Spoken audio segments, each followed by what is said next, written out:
இயேசு கிறிஸ்துவின் இனிய நாமத்தில் உங்கள் அனைவருக்கும் என்னுடைய அன்பின் நல்வாழ்த்துக்களை தெரிவித்துக் கொள்கிறேன். இந்த கடைசி நாட்களிலே அநேகர் தேவனுடைய பிள்ளைகளை வஞ்சித்துக் கொண்டு இருக்கிறார்கள்.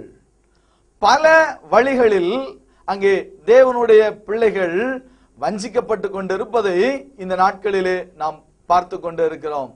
அதில் ஒரு விதம்தான் இந்த பரலோகத்திற்கும் நரகத்திற்கும் அங்கே டூர் போகிற ஒரு காரியம்.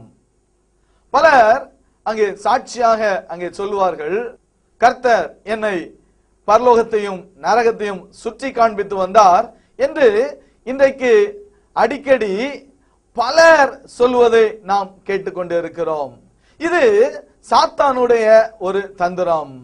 இன்றைக்கும் நாம் ஒரு வாலிப பெண்ணுடைய ஒரு சாட்சியை நாம் கேட்போம். அதிலே நீங்கள் தெளிவாக கவனித்து பாருங்கள். இந்த பெண் அங்கே பரலோகத்திலே காண்கிறது என்ன அல்லது நரகத்திலே அந்த பெண் காண்கிறது என்ன என்பதை நீங்கள் அதை தெளிவாக கேட்டு அதை வேத வசனத்தோடு நீங்கள் ஒப்பிட்டு பார்க்கும் பொழுது உண்மை உங்களுக்கு தானாக தெரிய வரும். இப்பொழுது அந்த கிளிப்பை நீங்க பார்க்க போறீங்க. அதை தொடர்ந்து நாம் மீண்டும் சந்திக்கலாம். காலையில் 10 மணி பாஸ்டிங் ப்ரேயர் போட்டிருந்தாங்க. அப்போ ப்ரேயர் பண்ணி கொண்டு இருக்கும்போது 12:50 வந்து என் ஆத்மா என்னை விட்டு அப்படியே போயிருக்கிறது, என் சரீரம் மட்டும் கீழே இருந்து. அப்போ நாங்கள் பரலோகத்தில் போய் பரலோக தரிசனத்தை கத்தரனை காண்பித்தார். அங்கே போய் ஏசப்பா தான் வந்து கூட்டிகிட்டு போகிறது எனக்கு நல்லாவே தெரியுது. ஏசப்பா என்னை அங்கே கொண்டு விட்டுட்டு ஃபஸ்ட் நாள் என்ன தூதர்கள்ட்ட தான் காமிச்சு தர சொல்கிறாரு. சொல்லும்போது ஃபஸ்ட்டில் எனக்கு 6 வாசஸ்தலங்களை காமிச்சு தந்தாங்க. காமிச்சு தந்துட்டு அதுக்கப்புறமா கத்தர் இருக்கிற சிங்காசனத்தை காமிச்சு கொடுத்தாங்க. எல்லாமே காட்டி மட்டும்தான் தந்தாங்க, எதுவும் சொல்ல எல்லாம் இல்லை, காட்டி தந்தாங்க. காட்டி தந்துட்டு பின்பு ஜீவநதி பாயிர அந்த கடலுக்கு கூட்டிகிட்டு வந்தாங்க. அதையும் பார்த்தேன். அப்போ அடுத்து பிள்ளைகள் விளையாடிட்டு இருக்கிற மைதானத்தை காமிச்சு தராங்க. எல்லாம் சின்ன பிள்ளைகளாக தான் இருக்காங்க. அதுக்கும் உள்ளே கூட்டிகிட்டு போக மாட்டேன், அந்த தொடக்கத்தை மட்டும் காட்டி தராங்க. காட்டி தந்துட்டு அடுத்தது அந்த தோட்டத்துக்கு கூட்டிகிட்டு போயேன். அங்கே தொடக்கத்தில் அப்படி போகிறேன், அதுக்கு உள்ளாடி ஒன்றும் கூட்டிகிட்டு போகல. அப்போ காமிச்சு சொல்லி தராங்க, இதெல்லாம் ஒன்று காமிச்சு தருவேன், ஆனால் இன்னைக்கு இதெல்லாம் காமிச்சு தர முடியாது, இதெல்லாம் சுற்றி வரணும்னா ரொம்ப நாள் ஆகும் அப்படின்னு சொல்லிட்டு சொல்கிறாங்க. அப்படி சொல்லிட்டு அதுக்கு தொடக்கத்தையும் காமிச்சு தந்துட்டு அப்படியே ஃபஸ்ட் நாள் என்ன கொண்டு வந்துட்டாங்க. அன்னைக்கு வந்து அவங்க சொல்கிறாங்க, வரும்போது ஏசப்பா தான் என்னை கொண்டு விடுறாங்க. நான் உன்னை இன்னைக்கு 20 நிமிஷம் 12:50 போயிட்டு 1:10 கரெக்டாக என்ன கொண்டு விட்டாங்க. 20 நிமிஷம் நான் உன்னை இன்னைக்கு 20 நிமிஷம் இதை காமிச்சு தந்துருக்கேன் அப்படின்னு சொல்லிட்டு இங்கே கொண்டு விட்டுருக்காங்க. அப்போ டக்குன்னு என் சரீரத்தில் என் ஆத்மா வந்துருக்கு. அப்போ நான் வந்து சத்தம் போட்டிருக்கிறேன், ஏசப்பா நீங்கள் நில்லுங்க, நான் மற்றவங்களுக்கு காமிச்சு கொடுக்குறேன் அப்படின்னு சொல்லிட்டு டக்குன்னு விட்டுட்டு போயிட்டாங்க. திருப்பி டக்குன்னு எனக்கு கான்சியஸ் வந்துச்சு. அன்னைக்கு நைட்டு வந்து சபையில் ஆராதனை நடந்துட்டு இருந்தேன். அன்னைக்கு நைட்டு ஆராதனை நடந்துட்டு இருக்கும்போது சபையில் ஆராதனை தொடங்கும் போதே என் கை காலெல்லாம் நடுங்க ஆரம்பிச்சிட்டு என் கையெல்லாம். அப்போ நான் பயந்துட்டு சரி என்ன நல்ல மரத்து போய் அப்படி இருந்தது. அப்போ வந்து நான் நல்லா சொன்னேன், எனக்கு தெரியுது நான் இப்போ பரலோக ராஜ்யத்துக்கு போயிடுவோம் போல அப்படின்னு சொல்லிட்டு. அப்போ எனக்கு இன்னைக்கு இந்த பரலோக அனுபவம் வேண்டான்னு சொல்லிட்டு ஜோம் பண்ணேன். ஆனால் திடீர்னு முட்டி போட்டு ஜோம் பண்ணணும்னு சொல்லிட்டு முட்டி போட்டது தான் தெரியும். அப்படியே என் கை காலெல்லாம் மரத்து அப்படியே இருந்துருக்கு. அப்போ நான் அப்படியே என் சரீரத்து ஆத்மா போயிட்டு நான் பரலோக ராஜ்யத்துக்கு போகிறேன். என் சரீரம் அப்படியே இருந்துருக்கு. நான் அங்கே போனோன்னே அன்னைக்கு ஃபஸ்ட்டு வந்து தூதர்கள் தான் காமிச்சு தந்தாங்க. நான் போகிற உடனே ஒரு மாளிகைக்கு என்னை கூட்டிகிட்டு போகிறாங்க. அந்த மாளிகையில் கூட்டிகிட்டு போய் என்னை ட்ரெஸ்ஸை எல்லாம் சேஞ்ச் பண்ணுறாங்க. பழங்கள் நிறைந்த தோட்டத்துக்கு ஏசப்பா போகிறாங்க. போயிட்டு ஒரு பழத்தை பறிச்சுட்டு வராங்க. பறிச்சுட்டு வந்துட்டு என்னை அப்படியே அந்த கடற்கரையை கூட்டிகிட்டு வராங்க. கடற்கரையை கூட்டிகிட்டு வந்தோன்னே ஏசப்பா என்ன பேசிகிட்டே இருக்காரு. நான் வந்து உன்னை இப்போ வந்து 1 மணிக்கூர் கூட்டிகிட்டு வந்திருக்கிறேன், இங்கே 1 ஹவர் கூட்டிகிட்டு வந்திருக்கிறேன், இனி கூட்டிகிட்டு வந்திருக்கிறேன்னு சொல்லிட்டு என்கிட்ட அப்படியே பேசிகிட்டு இருக்கும்போது டக்குன்னு வந்து நீ போ அப்படின்ட்டு இனி உன்னைய கொண்டு விடுறேன் அப்படின்னு சொல்கிற மாதிரி தெரியுது எனக்கு. அப்போ டக்குன்னு வந்து என் சரீரத்தில் வந்துட்டேன் ஆவி. அண்ணன் ஏசப்பா சர்ச்சில் வாரது எனக்கு நல்லாவே தெரியுது. அப்போ வந்துட்டு ஏசப்பா போகவே இல்லை, ஃபஸ்ட் சர்ச்சில் மெசேஜ் கொடுத்துட்டு நிற்கிறாரு. அப்போ வந்து பீடத்தை கிட்ட அங்கே வந்து உட்காந்துருக்காரு. இருக்கும்போது நான் வந்து இந்த அக்கா மாட்ட ஒரு பேப்பர் கேட்டு பெண்ணு தாங்க அப்படின்னு கேட்டிருக்கேன். அப்போ வந்து நான் அந்த பேப்பரில் எழுதியிருக்கிறேன், இதோ உங்கள் நடுவில் இருக்கிறது யார் என்று பாருங்கள், நீங்கள் ஏன் அஜாக்கிரதையாக இருக்கிறீர்கள், என் கையிலே என் ஊழியக்காரனுக்கு அடுத்ததாக யார் இருக்கிறது, என் கையில் என்ன இருக்கிறது என்றும் பாருங்கள் அப்படின்னு சொல்லிட்டு எழுதி காமிச்சிருக்கேன். அப்போ வந்து ஏசப்பாவோட கையில் வந்து நிறைய கிரீடங்கள் வந்து கீழே இருக்குது. அவரு கையில் வந்து ஒரு புக்கு இருக்கிறது, புக்கு மாதிரி ஒன்று இருக்குது. சாதா ஒரு பெரிய புக்கு மாதிரி தான் தெரியுது. அது வந்து இப்படி திருப்பி திருப்பி ஒரு பேப்பராக அந்த காற்று அடிக்கிறப்ப இளவி போகிற மாதிரி போயிட்டே இருக்குது. அப்போ வந்து ஏசப்பா வந்து சர்ச்சில் தான் உட்காந்துட்டு இருக்கிற மாதிரி. அப்போ அதை நான் எழுதி இவங்கள்ட்ட கொடுத்துருக்கேன். டக்குன்னு கொஞ்ச நேரத்தில் எனக்கு கான்சியஸ் வந்துட்டு பாட்டு பாடிட்டு இருந்தேன். நானும் நல்லா பாடிட்டு தான் இருந்தேன். பாடி அது முடியறதுக்கு முன்னாடியே அப்படி விழுந்துட்டேன். விழுந்தோடனே ஏசப்பா நான் டக்குன்னு போயிட்டேன் பரலோகத்துக்கு போனோன்னா ஏசப்பா கடற்கரையிலே நிற்கிறாரு. கடற்கரை அப்போ எனக்கு வாசல் எல்லாம் திறக்கிற மாதிரி தெரியல, ஒரு கடற்கரை. அந்த கடற்கரையில தான் அந்த போய் நிற்கிறேன். போனோடனே ஏசப்பா வந்து ஒரு பழத்தை கொடுக்குறாரு கையில். பழத்தை கொடுத்தோன்னா அந்த பழத்தை வாங்குறேன். வாங்கி சாப்பிட்டே போகிறேன். அந்த தெரு வந்து தங்க தெருவா இருக்குது, அது வீதி. அதோடைய அப்படியே போயிட்டு இருக்கும்போது திருப்பி அதே மாளிகையில் போய் அந்த வஸ்திரத்தை மாத்துறாங்க. தூதர்கள் நடுவில் தூதர்கிட்ட சொல்கிறாங்க, தூதர்கிட்ட என்னைய விட்டுட்டு நான் ஆலயத்துக்கு போயிட்டு வரேன் அப்படின்ட்டு சொல்கிறது எனக்கு நல்லா தெரியுது, ஆலயத்துக்கு வரேன் அப்படின்னு சொல்லிட்டு. அப்போ வந்து ஏசப்பா வந்து நிலையங்கி தரித்தவராய் இந்த கச்சை கட்டி கொண்டு இந்த பாதையெல்லாம் வெண்கல இதில் கன்னங்கள் எல்லாம் வச்சிரக்கல்லாம் ரத்தினக்கல்லாம் அந்த தோற்றத்தில் வாயில் வந்து பாலும் தேனும் வடிகிற அந்த தோற்றத்தில் சர்ச்சு கடந்து வராங்க. வந்தப்ப நான் வந்து சத்தம் போட்டுருக்கேன் என் சரீரத்தில் இருந்தேன். இப்படி நான் வந்து உங்கள் நடுவில் வந்திருக்கிறேனே, நீங்கள் ஏன் இன்னும் உணர்வு இல்லாமல் இருக்கிறீர்கள் அப்படின்னு சொல்லிட்டு நானே எழுந்தருளி இப்படி கிரியை நடப்பிக்கும் போது நீங்கள் இப்படி இருந்தால் அப்படின்னு சொல்லிட்டு நானே சத்தம் போட்டிருக்கேன். சத்தம் போட்டுட்டு பார்க்குறேன் கோடி தூதர்கள் அங்கே மேலே இருந்துட்டு இங்கே பார்க்குறப்ப எனக்கு தெரியுது கோடி தூதர்கள் நிற்கிறாங்க. சர்ச்சை அப்படியே ரவுண்ட் பண்ணியிருக்காங்க. ஏசப்பா வந்து அந்த தெருக்கல்ல என்னை கூட்டிகிட்டே போகிறாரு. அந்த வீதியிலோடி கூட்டிகிட்டே போகும்போது இப்படி ஒரு பாதை இருக்குது, இந்த பக்கம் ஒரு புலவு மாதிரி இருக்குது, இந்த பக்கம் ஒரு பாதை மாதிரி இருக்கு. அப்போ நான் இந்த பாதையில் இப்படியே போயிட்டு இருக்கேன். அந்த அதில் போர்டு வச்சுருக்காங்க. அந்த போர்டில் நிறைய பாட்டெல்லாம் எழுதி வச்சுருக்காங்க. நம்ம அந்த இடத்துல போகும்போது அந்த பாட்டை பார்த்து பாடலாம். அப்போ போகும்போது நான் இப்படி போயிட்டே இருக்கேன். இந்த அக்கா வந்து இந்த பக்கத்துமா வந்துட்டு இருக்காங்க. அப்போ இந்த அக்காட்ட நான் சத்தம் போட்டு சொல்கிறேன், அக்கா இந்த பாட்டை பாடுங்கன்னு. ஆனால் அந்த அக்காவுக்கு கேட்கல. அந்த அக்கா என்ன கூப்பிட்டு இந்த பாட்டை பாடுனா எனக்கு கேட்கல. டக்குன்னு நான் இப்படி போவோம், இந்த அக்கா இப்படி சுற்றி வரும்போது வந்து ஏசப்பாயில் இப்போ கீதா நின்னா இல்லை, கீதா எங்கேன்னு கேட்டால் என்னைய காணாது. டக்குன்னு அடுத்து நான் போய் டாடாக்கா இப்போ இதில் வந்தாங்க இல்லை, டாடாக்கா எங்கன்னு கேட்டால் டக்குன்னு காணாது. அப்படி இருந்தது. அடுத்து அப்படியே அந்த வீதியோடய நடந்து வந்துட்டே இருக்கும்போது இந்த பிள்ளைங்க சர்ச்சிலேருந்து 2-3 பிள்ளைங்க எல்லாம் வராங்க. அங்கே நடந்துகிட்டே இருக்கும்போது டக்குன்னு ஒரு சிங்காசனம்னா அது ஒரு அரண்மனை மாதிரி அப்படி ஒரு மாளிகை இருக்குது. அவ்வளவு பிரகாசமாக இருக்குது. அந்த இதுக்குள்ளே வந்து அப்போஸ்தலனாகிய பவுலாக்கம் இதுக்குள்ளே இருக்கிறது அப்படின்னு சொல்லிட்டு நான் வந்து கொஞ்சம் தூரமாக நின்று பார்த்தாலும் அவருடைய மகிமை நான் வந்து அவரை நெருங்கவே முடியாது. அப்படி மகிமை இருக்குது. எனக்கு அவங்க சொல்லி தராங்க இது அப்போஸ்தலனாகிய பவுல் அப்படின்னு சொல்லும்போது எனக்கு பவுலுன்னு மட்டும்தான் தெரியுமே தவிர அவரை கிட்ட போய் எதுவுமே பண்ண முடியாது. அப்படி மகிமையாக இருக்கிறாங்க. அடுத்து வந்து அப்படி திரும்பவும் கொஞ்சம் தூரம் போயிட்டே இருக்கும்போது ஆபிரகாம், லாசரு, பேதுரு, யாக்கோபு, யோவான் இவங்களையும் காமிச்சு தராங்க. அப்போஸ்தலனாகிய பவுலோட மகிமை அது தனி. இவங்களுக்கு அதை விட கொஞ்சம் கம்மி தான். என்னாலும் அவங்க மகிமையை என்னால் போய் அதெல்லாம் சொல்லவே முடியாது. அப்படி மகிமையாக இருக்குது. அதையும் காட்சி தராங்க ஏசப்பா. அவ்வளியா திரும்ப அப்படி அந்த தெருவில் போயிட்டே இருக்கும்போது நிறைய வாசஸ்தலங்கள் இடிஞ்செல்லாம் கிடக்குது. இடிஞ்செல்லாம் கிடைக்கிறதெல்லாம் காட்டி தராங்க. காட்டி தந்துட்டு திரும்பவும் என்ன அப்படியே இப்படி நம்ம வந்து இப்படி இந்த ரோட்டில் ஓடி போனால் இப்படி வர்றது மாதிரி திரும்பவும் அப்படியே கூட்டிட்டு போய் என்ன அந்த ஜீவ நதியில் கூட்டிகிட்டு வராங்க. கூட்டிகிட்டு வந்துட்டு இறங்கி குளிக்க சொல்கிறாங்க அந்த தண்ணியில். அப்போ நான் இறங்கி குளிக்கிறேன். அப்போ ஏசப்பா என் கூடவே இருக்காங்க, குளிக்கிறப்பெல்லாம் இருக்காங்க. அடுத்து அந்த சாட்டர்டே வந்து ஏன்னா நைட் வந்து ரொம்ப டயர்டு. அவர் ஏசப்பா சொல்கிறாரு நீ கொஞ்சம் இளைப்பாறன்னு சொல்லிட்டு திருப்பி அந்த பாறையிலே அமர்த்துறாரு என்னைய. அந்த பாறையிலே நான் உட்காந்துட்டு இருக்கேன். பாறையில் இருக்கும்போது ஏசப்பா என்கிட்ட சொல்கிறாரு நீ எனக்கு மிகவும் பிரியமானவள் அப்படின்னு சொல்லிட்டு நான் உன்னை கூட்டி கொண்டு போனால் ஒவ்வொரு இடத்தையும் நீ மற்றவங்களுக்கு இதை கண்டிப்பாக சொல்லணும் அப்படின்னு சொல்லிட்டு திரும்ப என்கிட்ட சொல்லிட்டு தராரு. சொல்லி தரும்போது அப்படி கூட்டிகிட்டே போகும்போது ஒரு உயர்ந்த மலை பெருசாக இருக்குது. அந்த மலை வந்து என்னால் வந்து எனக்கு தெரியும் நல்லாவே என்னால் ஏற முடியாது. நான் இருக்கிற சூழ்நிலைக்கு ஏற முடியாது அப்படின்னு சொல்லிட்டு. அப்போ வந்து ஏசப்பா வந்து கூட்டிட்டு போறாரு.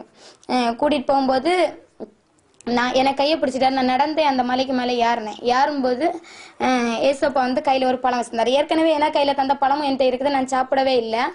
அப்போ வந்து ஏசப்பா கையில ஒரு பழம் வச்சிருக்காரு. பழம் வச்சுட்டு அந்த மலை உச்சியில போய் அங்க போய் உட்கார்ந்த பிறகு அந்த அந்த கனியை என்கிட்ட கொடுக்குறாரு. கொடுத்தோன்னா நான் சாப்பிடுவேன். சாப்பிடும்போது ஏசப்பா சொல்றாரு, இது ஜீவ விருட்சத்தின் கனி அப்படின்னு சொல்லி சின்னதா அப்படி இருந்தது.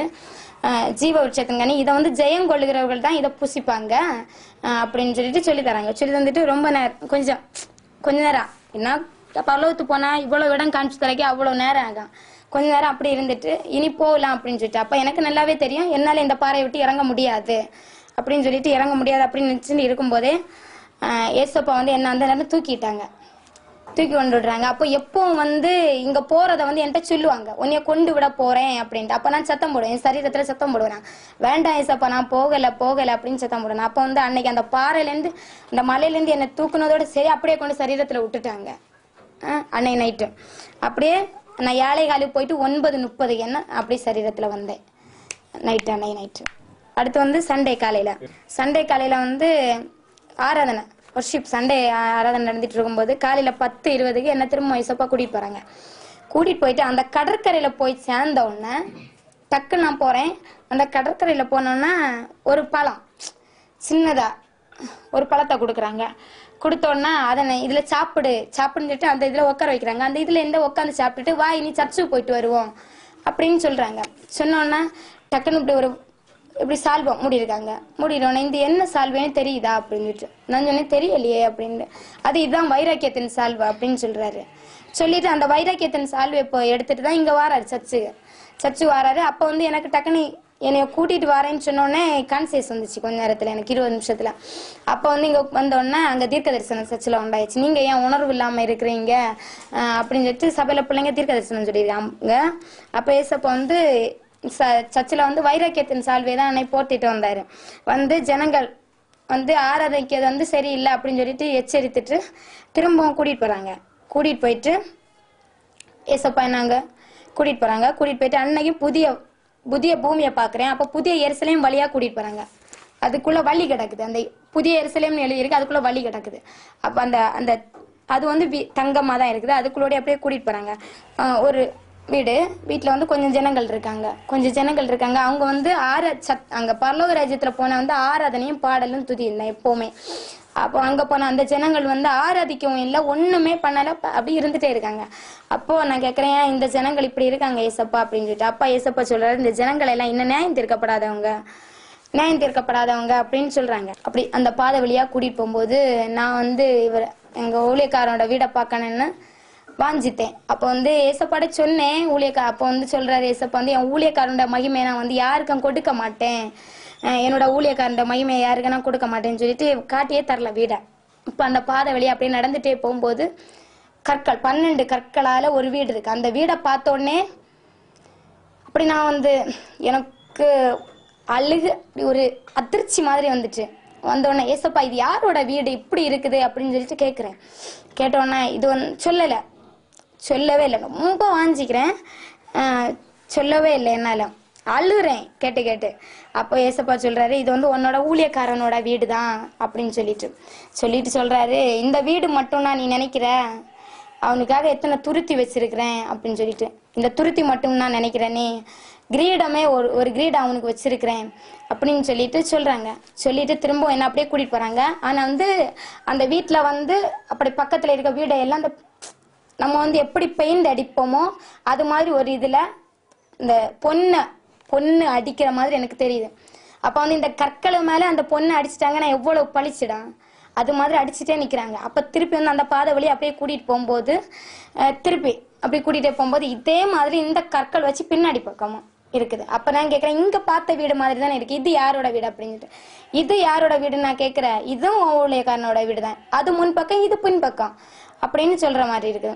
அன்னைக்கு நைட்டு வந்து கூட்டிட்டு போறாங்க. கூட்டிட்டு போகும்போது திரும்ப அந்த கடற்கரை தான் கூட்டிட்டு போறாங்க. கடற்கரையை கூட்டிட்டு போயிட்டு அந்த மாளிகையில போய் வஸ்திரத்தை மாத்துறாங்க. மாத்திட்டு அந்த தெருக்கல்ல அந்த தெருக்கல்ல தான் அதிக நேரம் அப்படியே என்னை கூட்டிகிட்டே போகிறாங்க.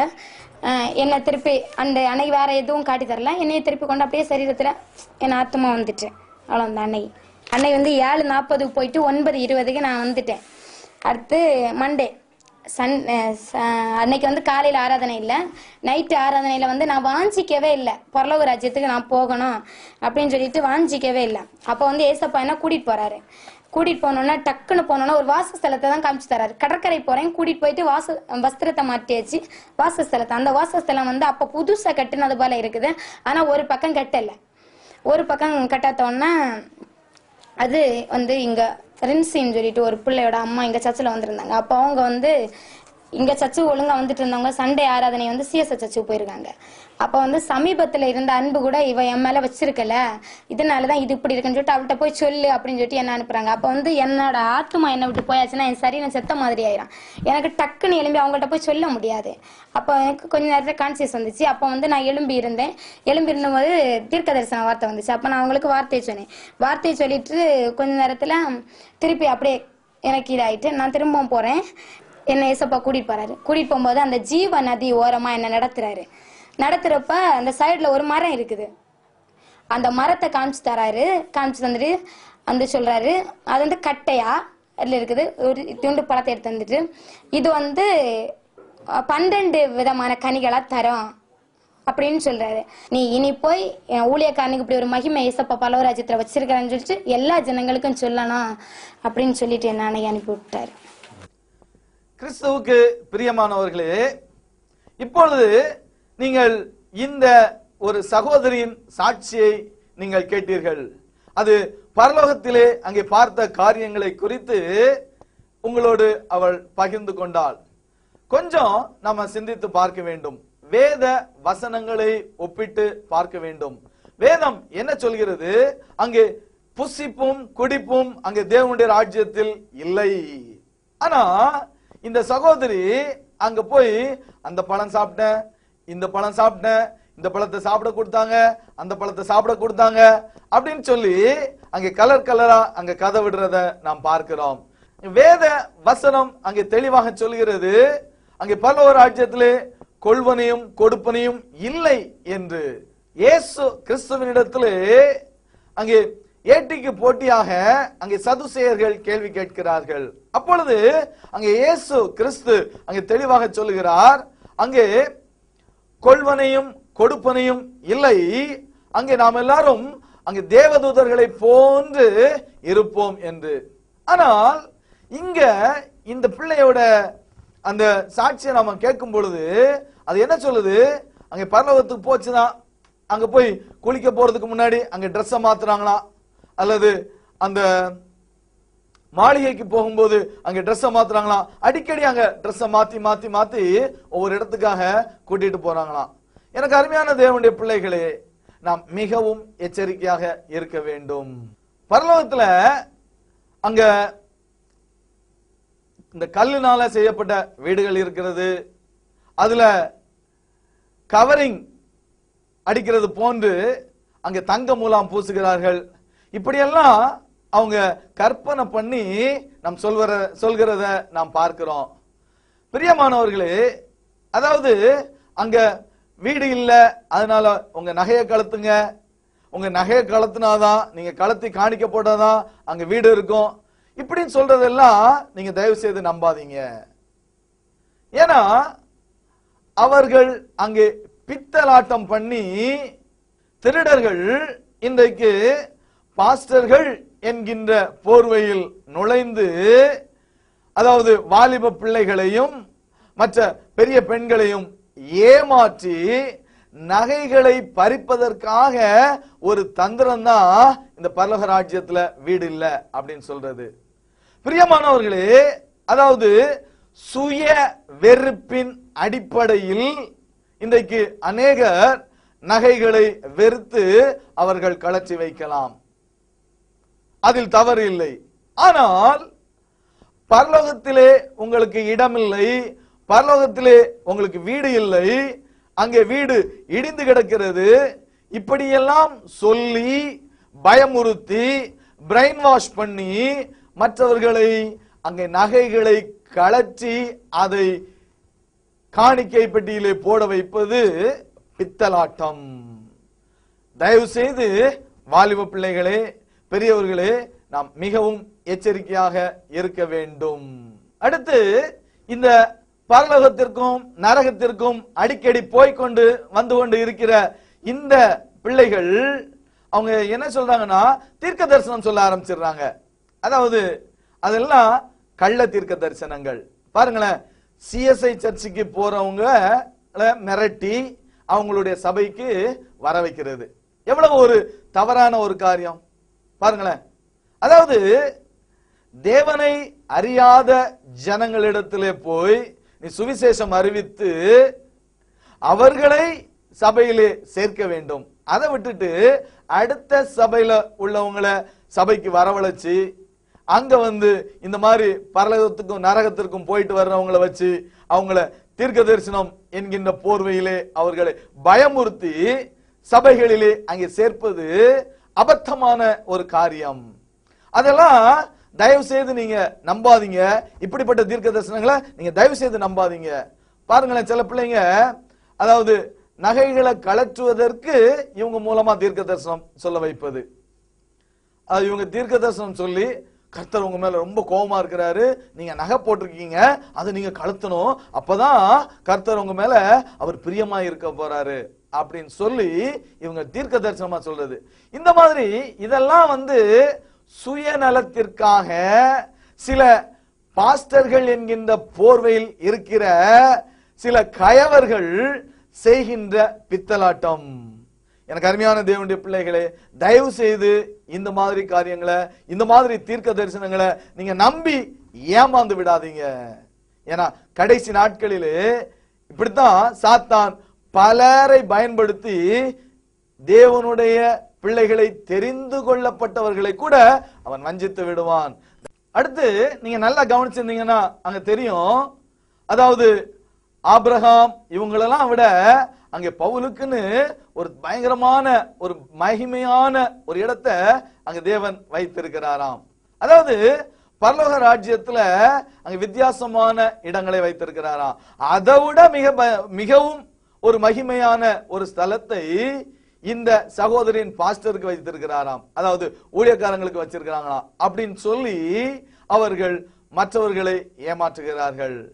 இது எப்படி தோணுதுன்னா, அதாவது தவறு செய்கின்ற பாஸ்டர்கள், காணிக்கை திருடுகிற பாஸ்டர்கள், நகை பறிக்கிற பாஸ்டர்கள், விபச்சாரத்தில் ஈடுபடுகிற பாஸ்டர்கள் என்கின்ற போர்வையில் இருக்கின்ற கயவர்கள் இந்த மாதிரி பிள்ளைங்களை, வாலிப பிள்ளைங்களையோ அல்லது இந்த மாதிரி பெண்களையோ பயன்படுத்தி மற்றவர்களிடத்தில் அந்த பாஸ்டர்களை, அந்த கள்ள ஊழியர்களை பரிசுத்தவான்களாக அதாவது காட்டிக் கொள்வதற்காக இவர்கள் மூலமாக அவர்கள் சொல்ல வைப்பது.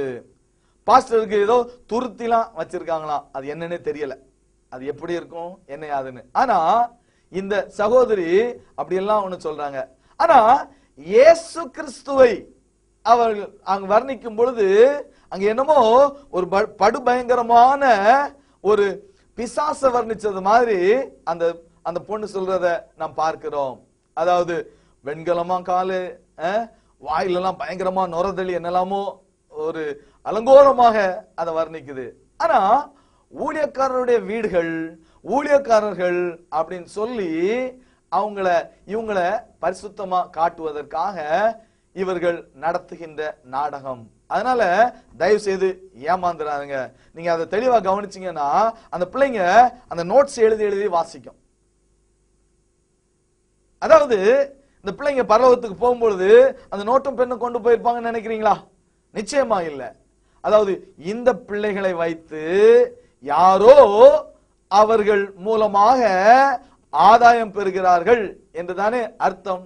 கிறிஸ்துவுக்கு பிரியமான பெற்றோர்களே, உங்கள் பிள்ளைகளை அதாவது பகடைக்காய்களாக பயன்படுத்தி ஆதாயம் பெற துடிக்கின்ற அநேக கள்ள ஊழியர்கள் இன்றைக்கு தெரிந்து கொண்டிருக்கிறார்கள். ஜாக்கிரதை. அதாவது பரலோகத்துக்கு கூட்டு போறேன், நரகத்துக்கு கூட்டு போறேன், ஆனா இந்த பிள்ளைகளுடைய வெளிப்பாடு சொல்லும் பொழுது பாறை இருக்குது, மலை இருக்குது, அதாவது மலையாளி வீடுகள் போன்று இருக்கிறது. நல்ல கொஞ்சம் கவனிச்சு பார்த்தோம்னா இந்த பிள்ளைகளை மெஸ்மரிசம் பண்ணியோ அல்லது ஹிப்னாட்டிசம் பண்ணியோ அல்லது போதை பொருட்களை கொடுத்தோ இந்த பிள்ளைகளுக்கு அன்கான்சியஸ் ஸ்டேட்டுக்கு அனுப்பி இந்த பிள்ளைகளை, இந்த வாலிப பிள்ளைகளை அழைத்து கொண்டு அந்த மார்த்தாண்டம், திருவனந்தபுரம் பகுதிகளிலே மற்றும் அந்த கடல் பகுதிகளிலே சுற்றி காண்பித்து விட்டு அபிஷேகம் கொடுத்து விட்டேன் என்று மக்களை நம்ப வைக்கிறார்கள்.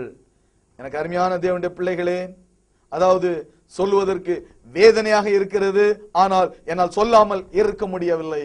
இந்த மாதிரி வாலிப பிள்ளைகளை அதை கொண்டு போய் அவர்களுடைய வாழ்க்கையை சீரழித்து விட்டு இந்த பிள்ளைகளை கர்ப்பமாக்கி விட்டு கடைசியில் அங்கே பரலோகத்துல தேவதூதர்கள் செய்தது என்று அவர்கள் தலையில் இவர்கள் பழியை போட்டாலும் ஆச்சரியப்படுவதற்கு அல்ல. தேவ ஜனமே, எனக்கு அருமையான தேவனுடைய பிள்ளைகளே, வேத வசனத்தை எழுதி தெளிவாக கொடுத்திருக்கிறார். அந்த வேத வசனத்தை நம்பாமல் இந்த மாதிரி கண்ட சாட்சிகளை நம்புவதினால் சாத்தான் உங்களை வஞ்சிக்கிறவனாக காணப்படுகிறான். பல வழிகளிலே உங்களை வஞ்சிப்பான். அதனால் எனக்கு அருமையான தேவனுடைய ஜனமே, நீ ஜாக்கிரதையாயிரு, எச்சரிக்கையாயிரு. எனக்கு அருமையான வாலிப சகோதரிகளே, உங்களை பயன்படுத்துவதற்காக, தவறான வழியில் அழைத்து செல்வதற்காக இன்றைக்கு கயவர்கள் பலர் பாஸ்டர்கள் என்கின்ற போர்வையில் சுற்றி திரிந்து கொண்டு இருக்கிறார்கள். அந்த மாதிரி கயவர்களுக்கு நீ மிகவும் எச்சரிக்கையாக இருக்க வேண்டும். அப்படி இல்லை என்றால் உன்னுடைய வாழ்க்கை நாசமாகி போய்விடும். ஜாக்கிரதை. தேவன் வேத வசனங்களை எழுதி தெளிவாக உன்னுடைய கரங்களிலே கொடுத்திருக்கிறார். அதை கற்று அறிந்து கொள்வதற்கு உனக்கு அறிவை கொடுத்திருக்கிறார். நீ பேசுகின்ற உன்னுடைய சொந்த பாஷையில் அவர் எழுதி கொடுத்திருக்கிறார். ஆனால் இந்த கண்ட பாஸ்டர்களுடைய போதனைகளை, கண்ட போதனைகளை கேட்டுக்கொண்டு வித்தியாசமாக எதையோ நீ கற்பனை பண்ணிக்கொண்டு அதுதான் பரலோக ராஜ்யம், அதுதான் அப்போஸ்தலனாகிய பவுல், அதுதான் பாஸ்டருடைய வீடுகள், அதாவது பாஸ்டர் மனைவியினுடைய வீடுகள் என்று நீ கற்பனை கட்டி கொண்டு இருப்பாயானால் நீதான் வஞ்சிக்கப்பட்டு போவாய். எனக்கு அருமையான வாலிப சகோதரிகளே, எப்படி ஏவாளை சாத்தான் எளிதாக அன்றைக்கு வஞ்சித்தானோ அதே போன்று உங்களையும் வஞ்சிக்க வகை தேடிக்கொண்டிருக்கிறான்.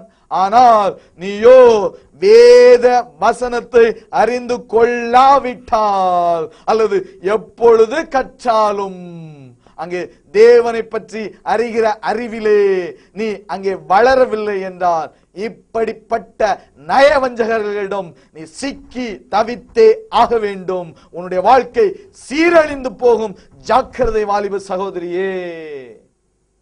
எனக்கு அருமையான பெற்றோர்களே, உங்கள் பிள்ளைகளை நீங்கள் தெளிவான சத்தியத்திற்குள் நீங்கள் நடத்தி சரியான சபைகளுக்கு அழைத்து செல்லுங்கள். இன்றைக்கு வஞ்சிப்பதற்காக அநேக கள்ள ஊழியர்கள் அப்படியே பாம்பை போன்று அங்கே திரிந்து கொண்டு இருக்கிறார்கள். எப்படி நம்ம பாம்புக்கு வீட்டில் இடம் கொடுக்க மாட்டோமோ அதே போன்று இந்த மாதிரி கள்ள ஊழியர்களுக்கு தயவு செய்து இடம் கொடுத்து விடாதீங்க. ஏன்னா பாம்பு விஷம், அது அப்படியே அதை உங்களை கடிச்சது அப்படின்னாச்சுன்னா நாம் அப்படி மறித்துதான் ஆக வேண்டும். அதே போன்று அந்த மாதிரி கள்ள ஊழியர்களை உங்களுடைய வீடுகளில் நீங்க விட்டுட்டீங்க அப்படின்னாச்சுன்னா வஞ்சிக்கப்பட்டு அந்த பரலோக ராஜ்யத்தை இழந்து போய் விடுவீர்கள். எப்போதும் அங்கே அக்கினியும் கந்தகமும் எரிந்து கொண்டிருக்கின்ற எரி நரகத்தில் அல்லவா நீங்கள் தள்ளப்பட்டு போவீர்கள். அங்கே வேதத்தில் அங்கே தேவன் நமக்கு சொல்லி இருக்கிற அந்த ஒரு பரலோக ராஜ்யத்தை நாம் இழந்து போவோமானால் நாம் தான் அங்கே பரிதபிக்கப்படத்தக்கவர்கள். வீட்டுல தலைவராயிருக்கிற தகப்பன்மார்களே, உங்களுடைய மனைவி பிள்ளைகளை அழைத்து கொண்டு நல்ல சபைகளுக்கு நீங்க போங்க, உங்க குடும்பத்தோட போங்க. அங்க நீங்க தேவனை ஆராதிங்க. கர்த்தருடைய கரம் உங்களோடு இருக்கட்டும். வேத வசனத்தை தெளிவாக கற்று அறிந்து அந்த வேத வசனங்களை நீங்கள் அதை தெளிவாக பின்பற்றி அந்த தேவனுடைய வார்த்தைகளுக்கு கீழ்ப்படிந்து நீங்கள் வாழ்வீர்களானால் தேவனுடைய ஆசீர்வாதம் இம்மையில் நிச்சயமாக உங்களுக்கு உண்டு. அதே நேரத்தில் அந்த இயேசு கிறிஸ்துவினுடைய வருகையிலே நிச்சயமாக நாம் பரலோக ராஜ்யத்தை சுதந்தரிப்போம். ஏனென்றால் நமக்காக நம்ம எல்லாரும் பாவிகள், இந்த உலகத்துல பிறந்த எல்லாரும் பாவிகள். நம்முடைய பாவங்களுக்காக, நம்முடைய அக்கிரமங்களுக்காக கல்வாரி சிலுவையிலே அங்கே ரத்தம் சிந்தி தன்னுடைய ஜீவனை கொடுப்பதற்காக அவர் தியாக பலியாக தன்னையே செலுத்துவதற்காக பரத்திலிருந்து இறங்கி வந்தாரே. அந்த தேவனுடைய அன்பை கொஞ்சம் சிந்தித்து பார்த்து அந்த இயேசு கிறிஸ்துவை நம்முடைய உண்மையான இரட்சகராக ஏற்றுக்கொண்டு நம்முடைய உள்ளத்தை அந்த இயேசு கிறிஸ்துவுக்கு மட்டுமே கொடுத்து அவரை வா என்று நாம் அழைக்கும் பொழுது நிச்சயமாக அவருடைய நம்ம உள்ளத்துல வந்து அவர் தங்குவார். பரிசுத்த ஆவியானவர் அவருடைய வேத வசனங்கள் மூலம் நம்மை ஒவ்வொரு நாளும் அவர் நம்மை நடத்துவார். அவருடைய வருகையிலே அவரோடு கூட நாம் பரலோக ராஜ்யத்திலே பிரவேசிப்போம். அந்த பரலோக ராஜ்யத்திற்கும் இந்த பிள்ளைங்கெல்லாம் சொல்றாங்களே இந்த பரலோக ராஜ்யத்திற்கும் நிச்சயமாக சம்பந்தமே இருக்காது. ஏனென்றால் அதனுடைய மகிமையே தனி. ஏனென்றால் அந்த இயேசு கிறிஸ்து நம்முடைய தேவனாகிய கர்த்தராகிய இயேசு கிறிஸ்துவோடு நாம் பரலோக ராஜ்யத்துல நாம் சுதந்திரிக்கும் பொழுது அதை விட சந்தோஷம் நமக்கு வேற என்னங்க வேணும்? அதுக்காக நம்ம காத்து கொண்டு இருப்போம். கர்த்தர் உங்களை ஆசீர்வதிப்பாராக. ஆமேன்.